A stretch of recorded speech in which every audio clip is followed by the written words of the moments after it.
Sveicināti visi cienījamie klātesošie.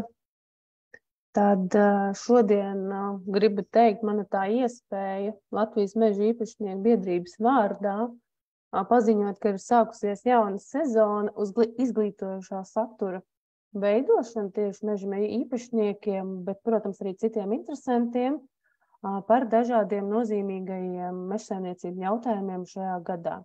Šīs dienas tiešais semināra tēma, kā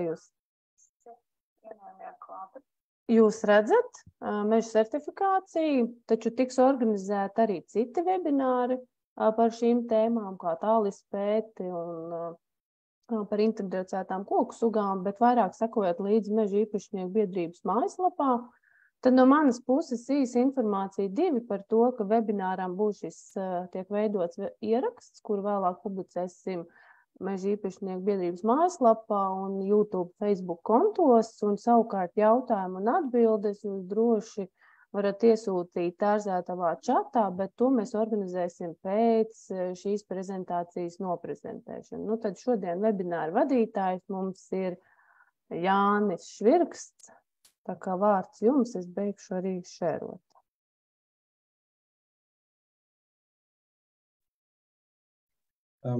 Jā. Sveiki, es ceru, ka visi man labi dzird, un paldies, Sigita, par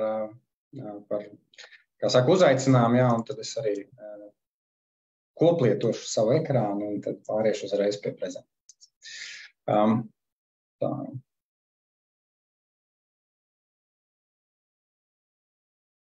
Es ceru, ka tagad viss izskatās labi, ka ir iespējams redzēt manu ekrānu un mani dzirdēt arī labi. Un tad, jā, būšu jūsu lektors nākamo stundu. Es ilgāk jūs tev šeit neaizturēšu.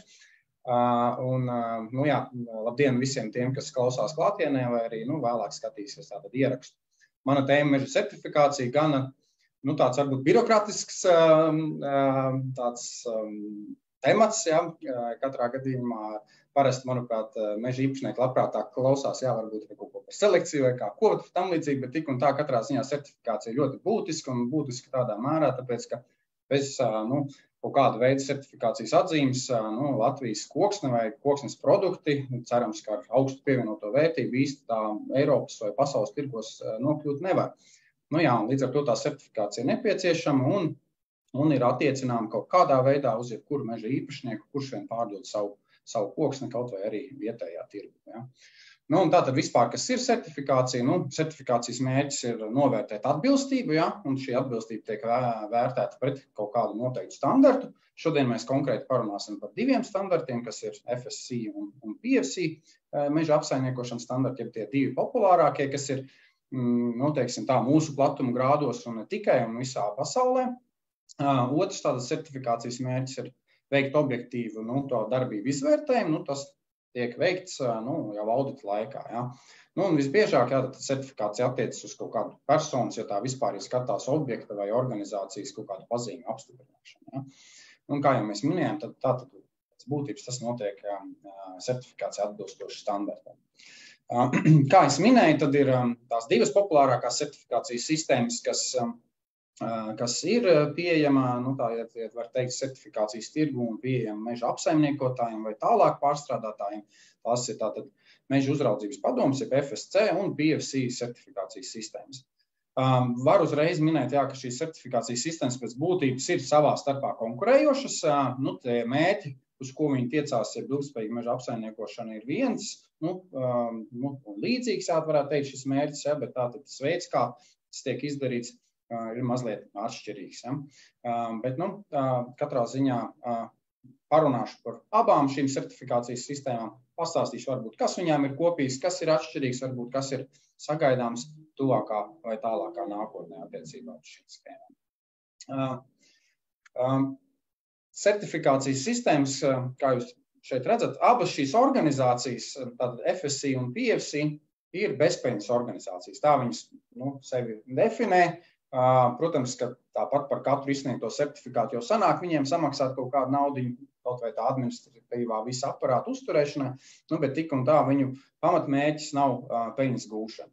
Protams, ka šajā sistēmā ir iekļauti un vispār certifikācijas jomā kā tādā ir iesaistīts vairākas puses, un šīs puses varētu teikt, ka 3-4, un tas tā pirmā puse, kas ir ietverta, tas ir tas meža apsaimniekotājs vai kokapstrādes uzņēmums vai, piemēram, koksnes tirdzniecības uzņēmums, kas ir tāds certifikāts saņēmējs. Tad otrs ir otra organizācija un organizācijas, kas ir ietvertas šajā ķēdē, ir jau tā certifikācijas iestāde, kas tātad fiziski veic šo auditu un izsniedz certifikātu. Un pats FSC vai PFC, viņi ir tāda tā kā standarta veidotāji. Ja? Viņi paši auditos īsti neiet. Viņi ir uzdevuši šo uzdevumu, ir tiesības veikt jau šīm certifikācijas iestādēm, ja? Kas jau slēdz komerclīgumus ar nākotnes certifikātu turētājiem vai esošiem certifikātu turētājiem. Ja?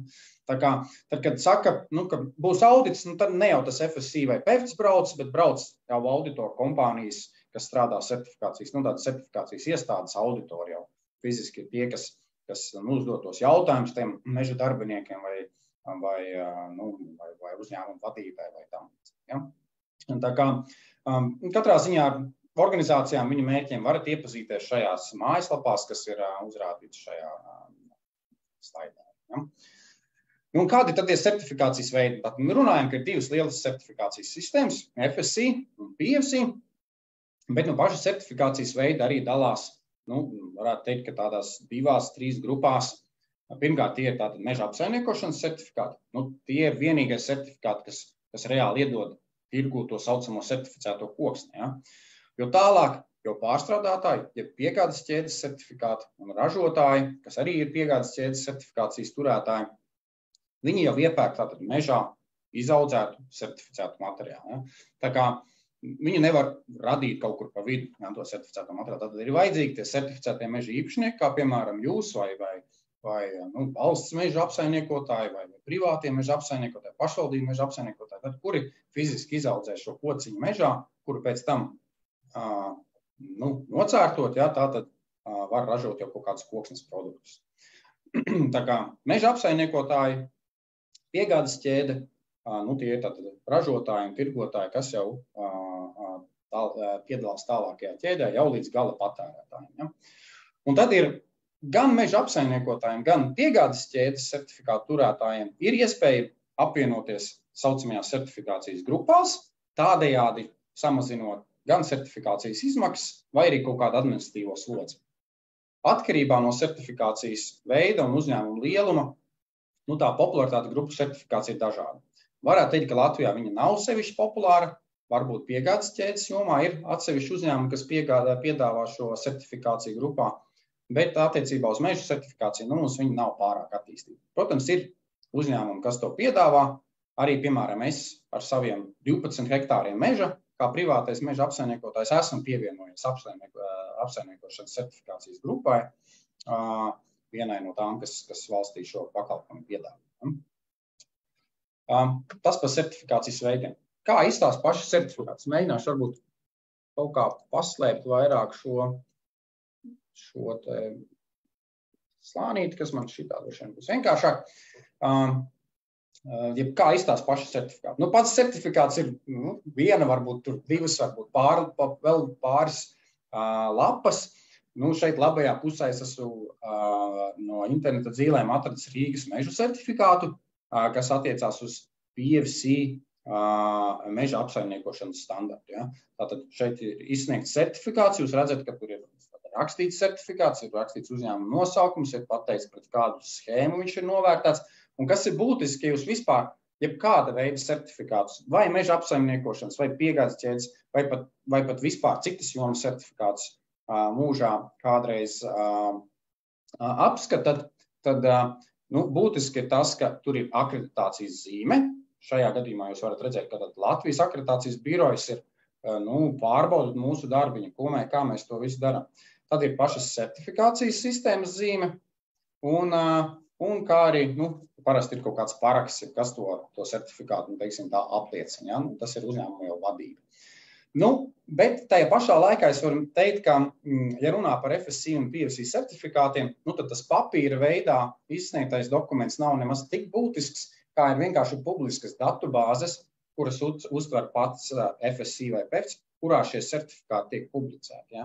Un ja jūs ieiesiet kādā no šīm norādītajām mājaslapām, tad jūs redzēsiet tur visus Latvijā kā arī citur pasaulē certificētos uzņēmumus, kā attiecībā uz FSC certifikāciju, tā arī uz PFC certifikāciju. Tā kā tas certifikāts kā tāds papīrs, viņš tiek izsniegts, bet, varētu teikt, ka viņam varbūt nav pat tik būtiska nozīme, kā tas ir reāliem jau ierakstiem datubāzēs, jo tieši tie datubāžu ieraksti ir tie, kurus pārbauda jau, piemēram, ja jūs pārdodat savu koksni kā certificētu kādam tālākam ķēdes posmam, tā datubāze būs tas, ko pārbauda viss šis nākamais ķēdes posms. Netik daudz tas certifikāts, kurš uz rokas tiek izsniegts. Certifikāti vairāk ir, viņi tiek glabāti uzņēmumos pie sienām.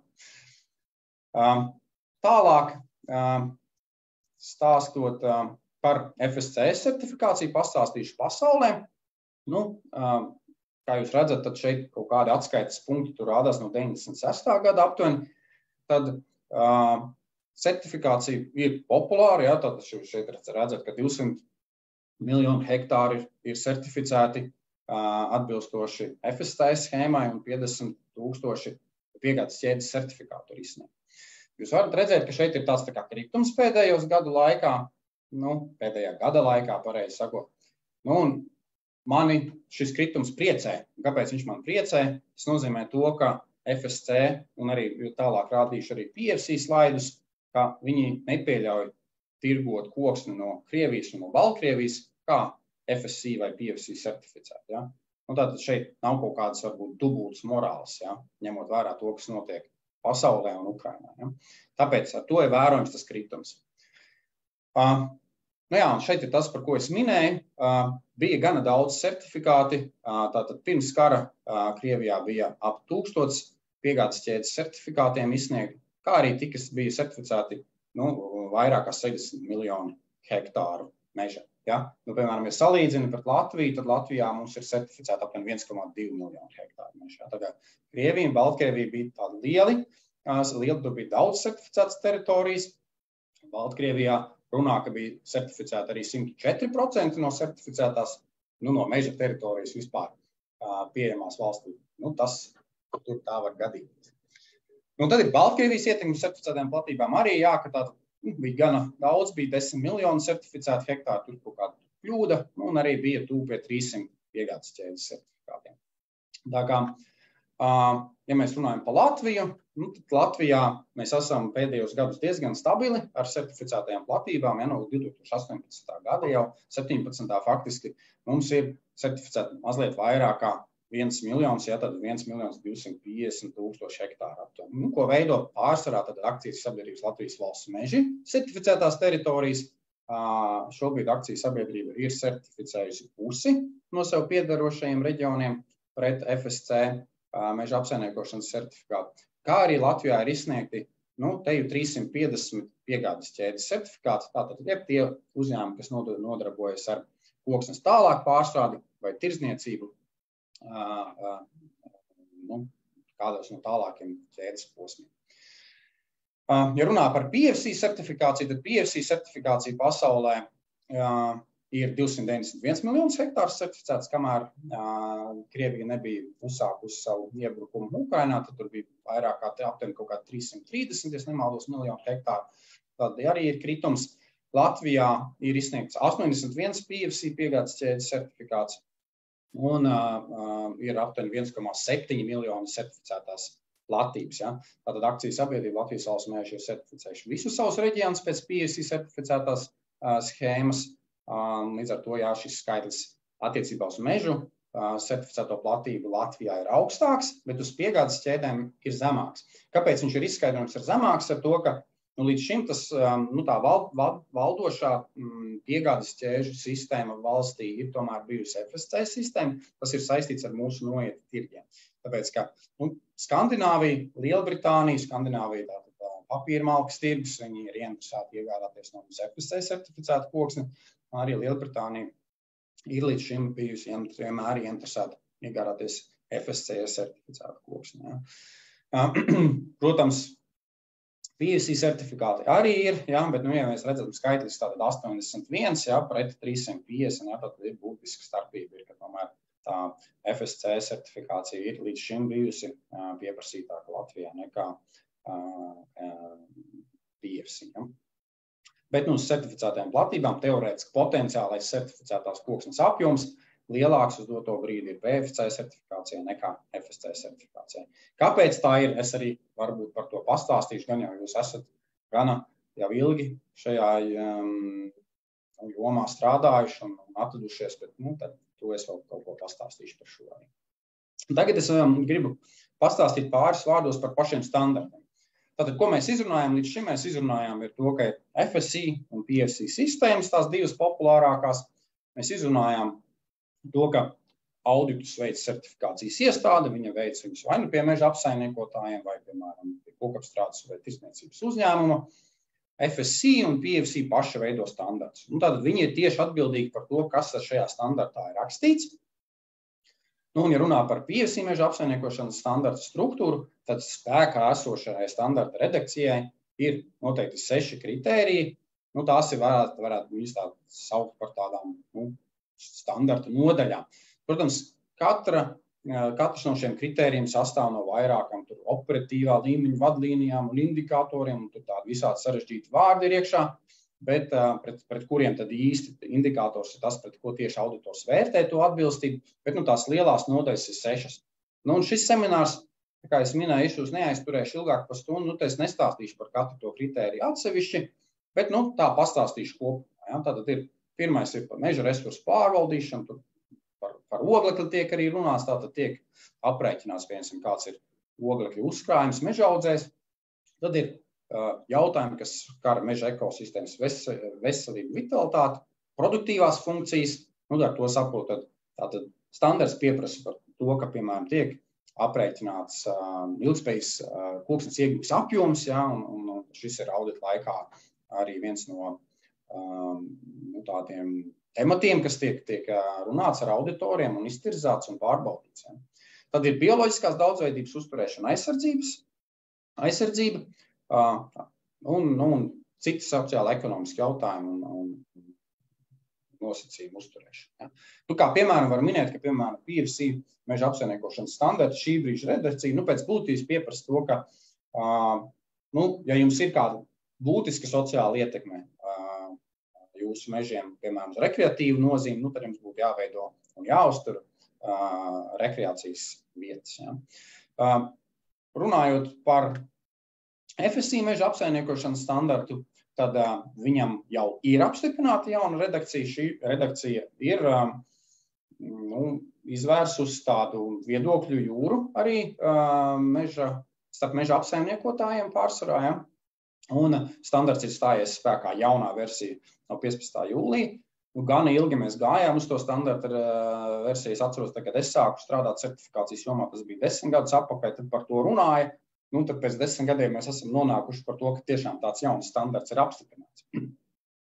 Un arī šobrīd var teikt, ka tātad šiem FSC certifikātu turētājiem līdz 15. jūlijam, pēc būtības nākamā gada, tātad 15. jūlijam, ir jābūt jau ieviesušiem jaunā standarta prasības, kā arī jau ir jābūt auditētiem pēc jaunās versijas. Ja? Un katrā ziņā pēc 15. janvāra 25. gada gan ir noteikts tā, ka certifikāti, kas ir izdotas spēkā uz vecā standarta, vairs nebūs. Bet es nepastāstīju par pašu FSC standarta struktūru kā tādu. Standarti, FSC meža apsaimniekošanas standarta struktūra ir jauna. Viņa atšķirās mazliet no tādas versijas, par kurām vēl jums, visticamāk, auditori varbūt stāstīs šī gada sākumā. Bet tātad arī balstīts uz tādiem 10 pamatakmeņiem, ja tā varētu teikt, kā līdzīgi PFC bija 6 tādas daļas. Tad FSC sistēmā ir tādas izdalīta tādu 10 principi. Ja. Tad pirmais ir likuma ievērošana. Tātad loģiski, tātad to pašu mēs varam attiecināt arī uz PFC sistēmu. Protams, ka standarts pieprasa par to, ka tiek ievērot visi saistošie meža apsaimniekošana, saistošie noteikumi, likumi un tam līdzīgi. Ja. Un arī audita laikā varbūt katrs, protams, MK noteikums netiek pārbaudīts, bet katrā ziņā ja auditors redz, ka tiek pārkāpta kāda MK noteikuma vai prasība, tad viņš izvirzīs neatbilstību pret šī principā esošajiem indikatoriem. Otrais princips ir nodarbināto tiesības un darba apstākļi, kas viena no būtiskākajām lietām, ko mēs šeit varam runāt, tā ir droša darba jautājumi. Kā zināt, tad mežsaimniecības nozare tiek uzskatīta par vienām no bīstamajām nozarēm, saistībā ar to, ka mežā tiek gāzti koki un tam līdzīgi. Nākamais princips ir pamatiedzīvotāju tiesības. Mūsu gadījumā viņš nav piemērojams Latvijā, bet, piemēram, brāļu igauņu tautai ir kaut kā tajā standartā sanācies viņus saņemt tos pamatiedzīvotājus. Viņi tā kā nebija, bet tad viņi uztaisīja standartu un tad tie pamatiedzīvotāji radās. Tā, varbūt interesanti pieeja tam tematam. Tad nākamais princips ir attiecības ar vietējo sabiedrību. FSC meža apsaimniekošanas standarts uzliek par pienākumu to, ka tiek veikta komunikācija ar vietējo sabiedrību, un tad šīs intereses tiek sabalansētas kaut kādā. 5. princips iegūma no meža, līdzīgi kā PFC gadījumā stāstīja, tātad ir jārēķina pieļaujamie koksnes ciršanas apjomi, ilgspējīgi koksnes ciršanas apjomi, un tad arī viņos ir jāturās šajos līmeņos, kādi tiek noteikti. Nākamais princips ietekme uz vidi, vides vērtības. 7. princips apsaimniekošanas plānošana. Šeit var minēt, ka tātad standarts pieprasa to, ka ir obligāts meža apsaimniekošanas plāns. Es nemaldos, tad pēc Latvijas likumdošanas joprojām apsaimniekošanas plāns kā dokuments tiek prasīts, tad, kad, manuprāt, tiek sasniegt 10,000 hektāri apsaimniekojamās platības. Tad šajā gadījumā, ja mēs runājam par FSC certifikāciju, tad faktiski tas ir tās priekšnosacījums certifikācija kā tāda. Neatkarīgi no apsaimniekojamās platības lieluma. Tad nākamais ir monitorings novērtēšana, īpaši saglabājamas vērtības. Par īpaši saglabājumām vērtībām FSC kontekstā tiek uztvērti arī biotopi, jeb aizsargājumie biotopi, par ko mēs diezgan gana daudz jūs esat dzirdējuši, diskutējuši, piedalījušies sarunās, un jums ir arī viedoklis par šo tēmu, protams. Tad ir 10. princips, kas bija atšķirīgs no iepriekšējās standarta redakcijas. Iepriekšējā redakcijā 10. princips bija saucamie plantācijas, tad tagad šeit ir plantācijas, varētu teikt, kā tāds ir tie indikātori ir izkaisīti pa sāstošajiem principu indikātoriem, un tad šobrīd ir apsaimniekošanas darbība īstenošana. Šo viņi ir aizgūši no tādām ISO certifikācijas sistēmām, kur ir prasīts, tad šo tā kā monitorings pārbaudi, šāds princips ir ieviests ar atsevišķiem indikātoriem. Lai nebūtu tā, ka es jums tur kaut ko savus esmu tur pastāstījis, kaut kādiem tur nosaucis pa lielam tikai nodaļu virsrakstus, tad es esmu varbūt izvilcis pāris standarta prasības skaitļos. Un, piemēram, viena no tādām prasībām, kas tiek noteikta skaitliski, ko var tā viegli relatīvi izmērīt, tas ir tāds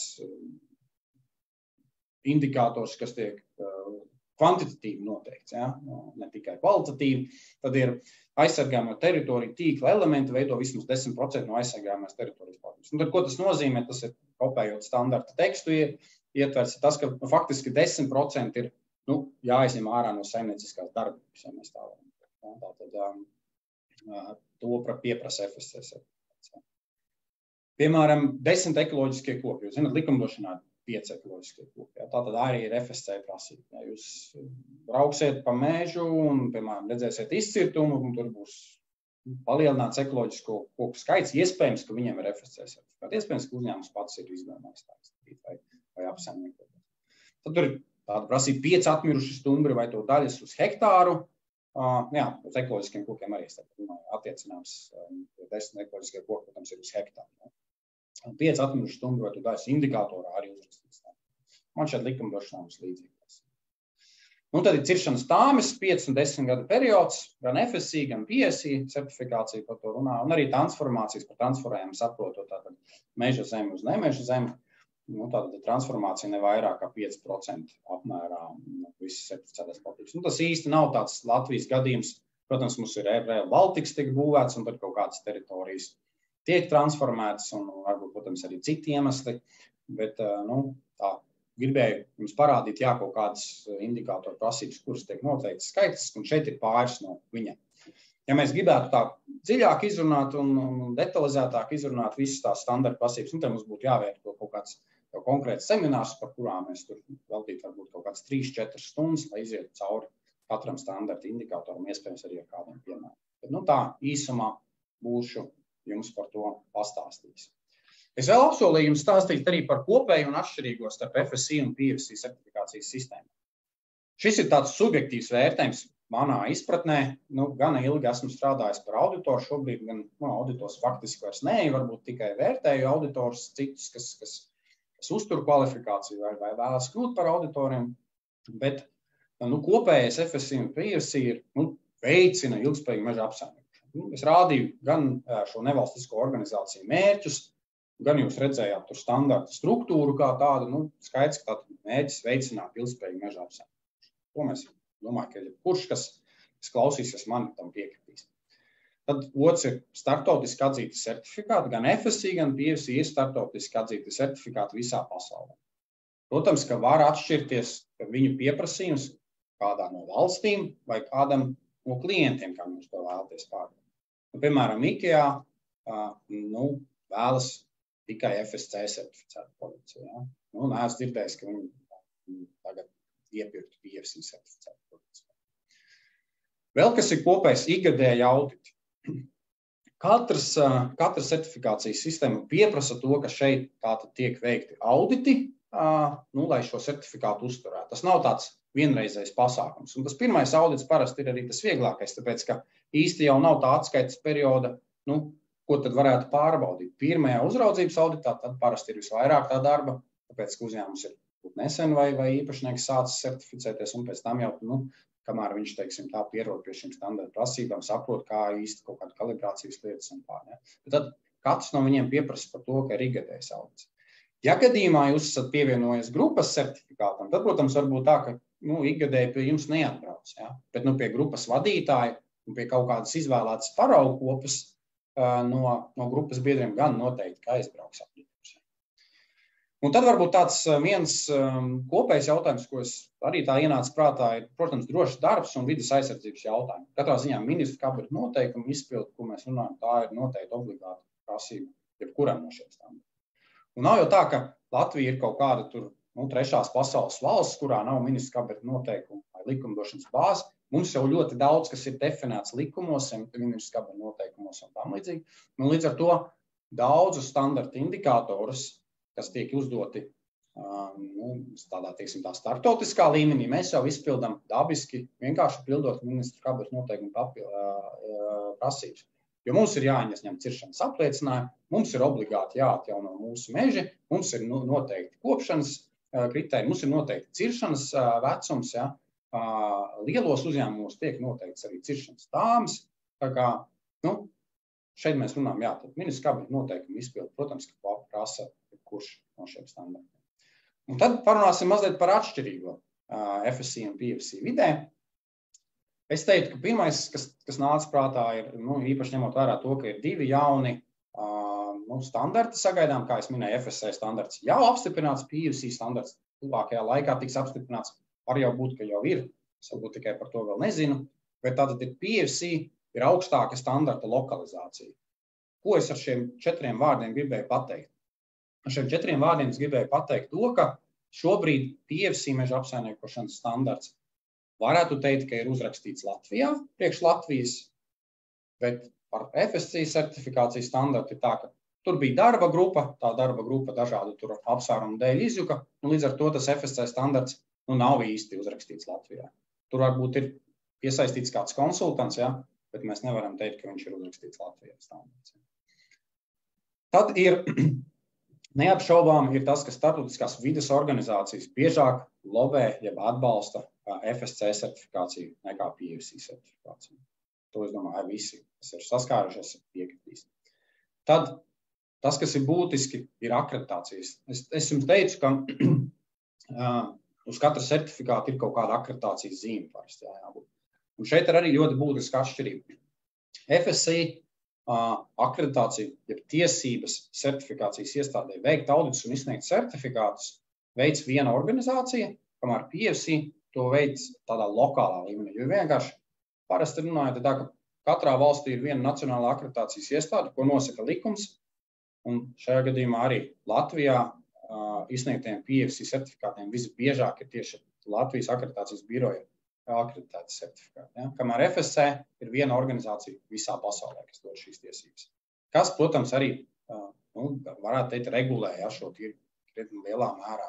Bet īpaši tas ir saprotams tiem, kas strādā certifikācijas iestādes, kā certifikācijas iestādes darbinieki.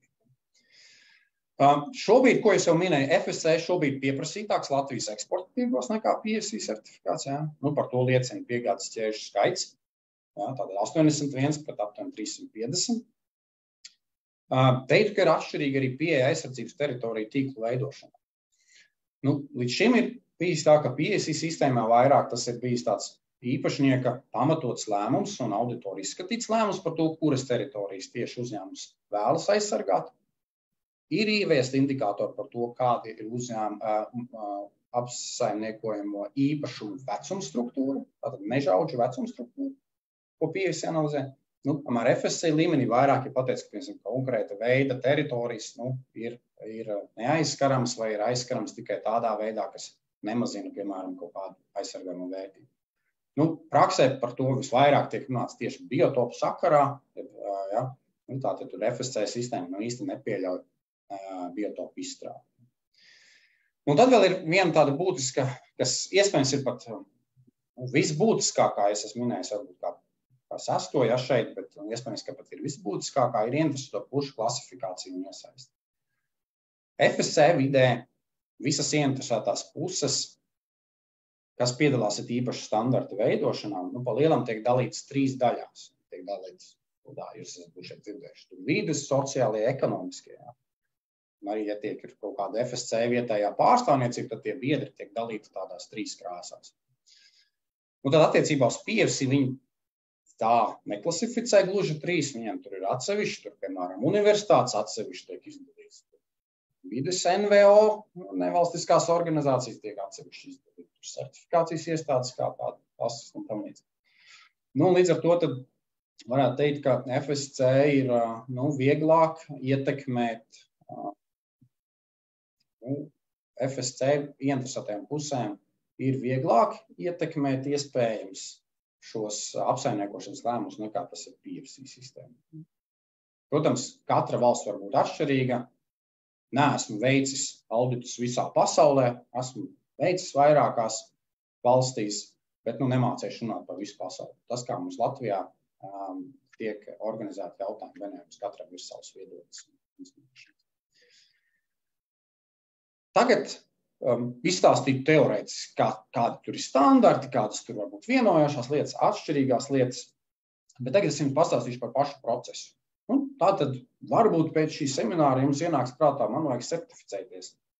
Varbūt jūs jau esat certificējies, tad jūs varēsiet retrospektīvi atcerēties, kā tas notiek. Bet kāds ir certifikācijas process vispirms kā tāds? Tātad pirmais ir jābūt lēmumam par to, ka mēs šo certifikāciju iesam. Tad nozīmē ir pieteikums, tad uzņēmums, kurš vēlas certificēties, vai tas ir meža īpašnieks, vai nākotnes piegādes ķēdes certifikātu turētājs, viņš vēršas ar pieteikumu, tur ir parasti kaut kāda pieteikuma forma jāaizpild. Viņš vēršas pie certifikācijas iestādes un norāda, piemēram, apsaimniekumā platību, ko grib certificēt, kādi tur plānotie ciršanas apjomi, tad viņiem ir saruna, kuru rezultātā, ja viss notiek labi, tad viņi noslēdz sadarbības līgumu. Kad šis sadarbības līgums ir noslēgts, tad abām sistēmām, kā FSC, gan PSC sistēmai, certifikācijas iestādei ir pienākums veikt saucamās publiskās konsultācijas. Te jūs pārstāvat kaut kādu, varbūt jau plašāku biedrību vai asociāciju, un tad jūs droši vien gana bieži saņemat visādus ēpastus par to, ka kādam tur tiks veikts audits vai atkārtots audits vai resertifikācijas audits vai kārtējs audits, un tad tur viss tur krīt, tie ēpasti tur viens pēc otra. Tās ir tās publiskās konsultācijas. Protams, viņas nenotiek tikai ēpastu veidā. Arī audita laikā tiek veiktas sarunas ar ieinteresētajām pusēm, kuras veic auditu. Un šīs publiskās konsultācijas, protams, var veikt arī pats meža apsaimniekošanas uzņēmums, ja viņš vēlas iegūt kaut kādu plašāku trešās puses redzējumu par savu apsaimniekošanas praksi. Tad nākamais ir dokumentācijas pārbaude un lauka audits. Tātad tas jau ir tās lietas, kuru laikā auditors jau ir tajā uzņēmumā uz vietas, vai arī ir kaut kādās saucamās lauka pārbaudes, staigā pa cirsmām vai staigā pa kaut kādām nesen atjaunotām teritorijām, koktām teritorijām, dabas aizsardzības skatās. Nu, tā kā tas ir tas, ko parasti saprot ar vārdu audits. Un tas audits parasti ilgst 2, 3, varbūt 5 dienas atkarībā no uzņēmuma lieluma. Ja, mazākam uzņēmumam tas varētu būt 2 dienas, no lielākam uzņēmumam tas varētu būt 5, 6, varbūt 10 auditoru dienas. Un tad, kad šis dokumentācijas pārvedu lauka audits ir veikts, tad tas, ko auditors dara, viņa gala tas nodevums ir audita ziņojums. Un šo audita ziņojumu viņš iesniedz neatkarīgai pusē, tad cilvēkiem, kas nav piedalījušies šajā auditā, kas nav saistīti ar uzņēmumu, lēmumu pieņemšanu. Ja? Un tātad, kad šis lēmums tiek pieņemts, tad vai tiek izsniegts certifikāts, vai netiek izsniegts certifikāts, vai, piemēram, tiek izsniegts certifikāts ar kaut kādu konkrētu nosacījumu, ka kaut kādi trūkumi tiek novērsti kaut kādā noteiktā laikā. Tas, ko var minēt, šeit varbūt tas izstāsta audits, tas izstījās vismaz savu laiku, kad es strādāju mežstrādes uzņēmumā, un tad es fotografēju, bija tur mūsu mežstrādes vadītājs pa labi un auditors pa kreisi. Tad tur kanna pa vidu. Un tad, runājot par to, jeb audita atklājumiem, jeb ko tur varētu secināt, ir tā, ka auditori nav policisti, viņi naudas sodus neizsniedz. Ja? Bet katrā ziņā ir tas, ka tas ir normāli un vēlami un labi, ka audita laikā kaut kas tiek atklāts, jo tas nozīmē, ka tas audits pēc būtības strādā. Protams, ka nav jābūt tā, ka obligāti ir jābūt neatbilstībām vai tam līdzīgi.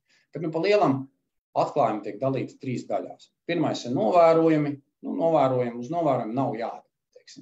Tur viņš novēro, ka piemēram, ir sagaidāmas kaut kādas ministru kabineta noteikuma izmaiņas, kas stājas spēkā pēc mēneša, bet nav nekādas pazīmes par to, ka uzņēmumā šīs jaunās prasības tiek ieviestas. Vai ir tieši otrādi kaut kāds standartā paredzēts izmaiņas. Tas būtu tāds novērojums. Tas nav pārkāpums, bet tas var būt potenciāls pārkāpums nākotnē. Tad ir nebūtiskas neatbilstības. Neatbilstības tāpat kā novērojumi varbūt neierobežotā skaitā. Tas neietekmē jūsu esošā certifikāta darbību vai certifikātu izsniegšanu kā tādu pirmreizēju. Nebūtiskās neatbilstības ir tādas, ka, piemēram, tiek veikts audits, tiek kaut kādi viena veida objekti apskatīti tur 5 reizes, un vienā no šīm 5 reizēm ir kaut kāds varbūt pārkāpums.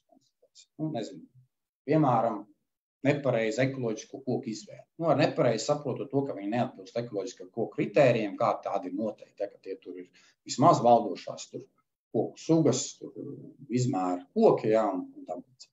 Un tad ir būtiskās neatbilstības, kas jau varbūt jāpašķērsta vai certifikāta apturēšanai, vai neizdošanai, tie jau ir tādi būtiski prasību pārkāpumi. Būtiski prasību pārkāpums būtu tas, ka, piemēram, ir tā aizsargājumā teritorija nocirst, piemēram, ko tā nedrīkstēja, piemēram. Tas būtu tāds, runājot tāds būtisks pārkāpums. Un attiecībā uz būtiskiem pārkāpumiem ir tā, ka viņi nedrīkst būt vairāk kā 4. Tātad 4 pieļaujās ar 5 aptur certifikātu. Un ja ir būtiskas neatbilstības konstatētas tai pirmajā auditā, tad kamēr viņas nav novērstas, tikmēr tas certifikāts netiek izsniegts. Tā kā tas tā īsumā ir tiem atklājumiem, kas ir tas auditoru nodevums un ziņojuma sastāvdaļa. Kā es saku, tas ir normāls process, ka tādas ir. Tas nav nekas tāds, par ko būtu jākaunās. Naudas sods nevienam netiek izstādīts. Un šeit gribēju jums parādīt kaut kādus pāris piemērus.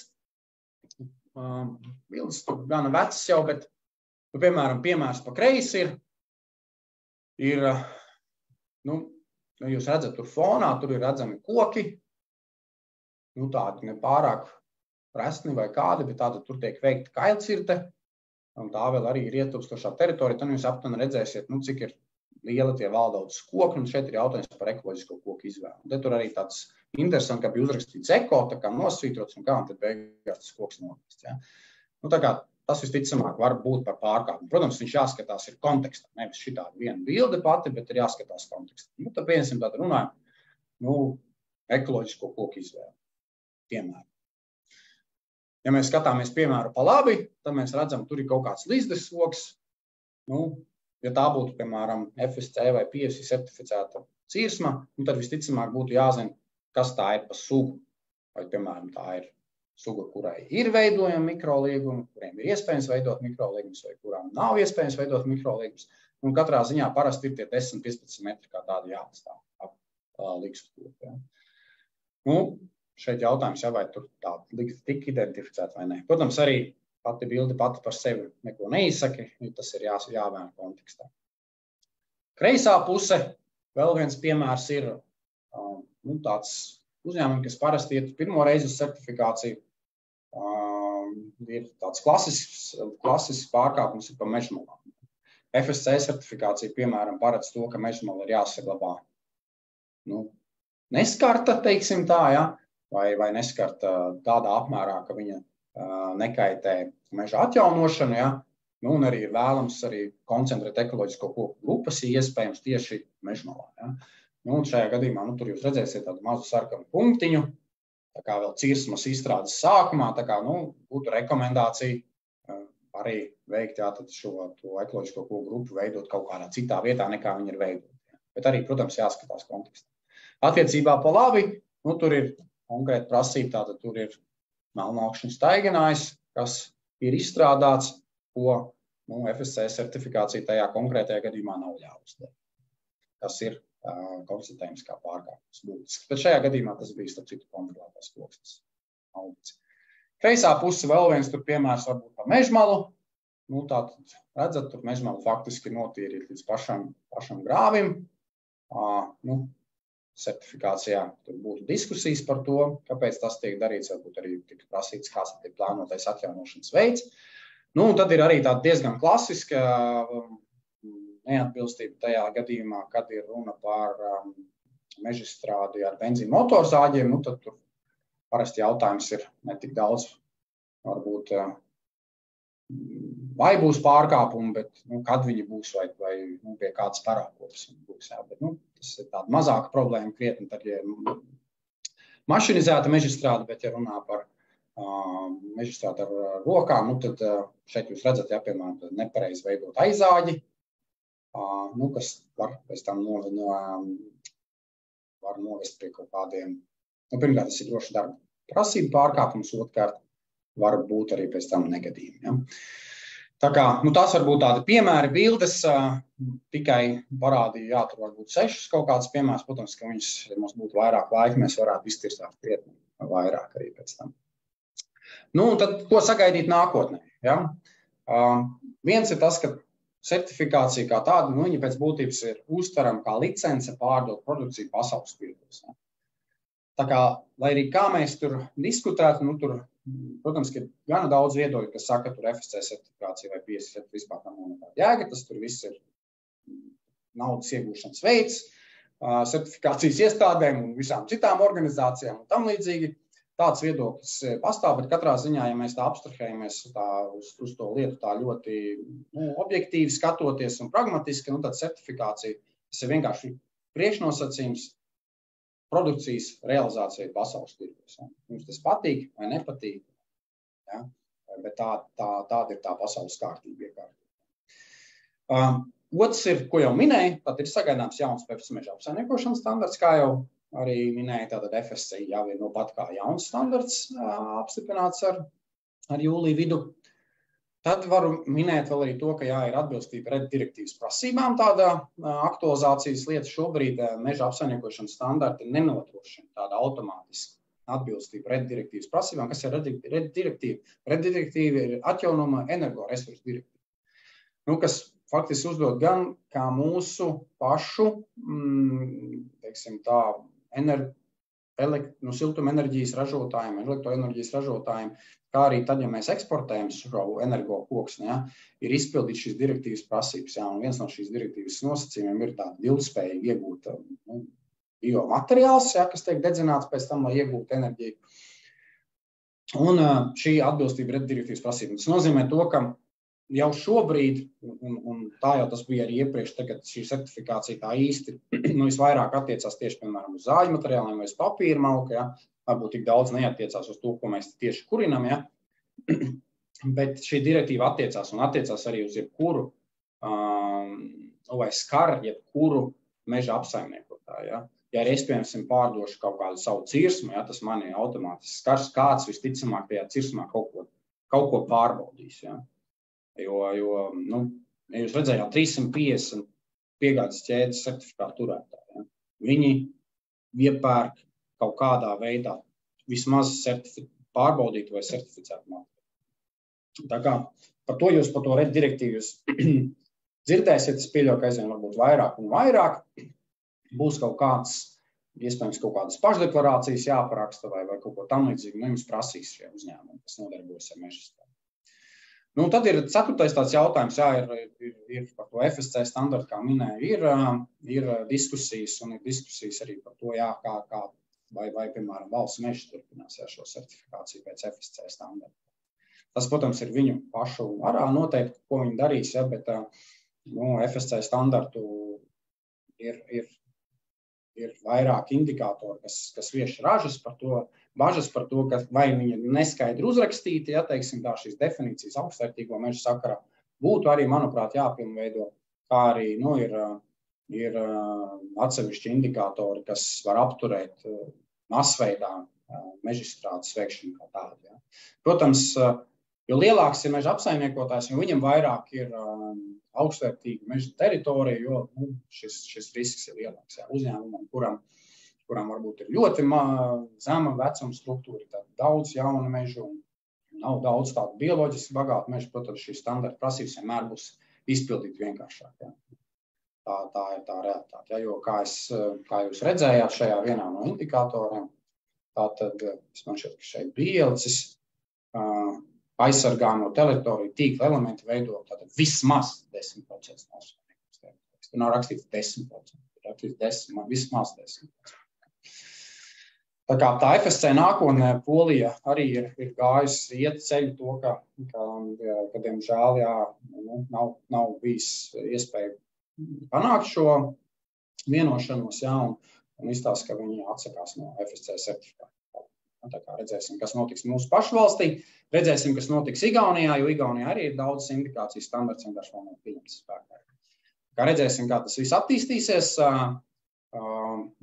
šogad daudz, kas jau ir noticis, tāpēc, ka ir oficiāli publiskota versija, kā es minēju, PFC arī ir regulārā standarta atjaunošana, jau ir finiša taisnība, manuprāt, tā kā būs interesanti, nākamie gadi. Tiem, kas strādā certifikācijas jomā, būs daudz ko darīt. Kā certifikācijas iestādēm, kā arī tiem, kas ir atbildīgi par šīm sistēmām.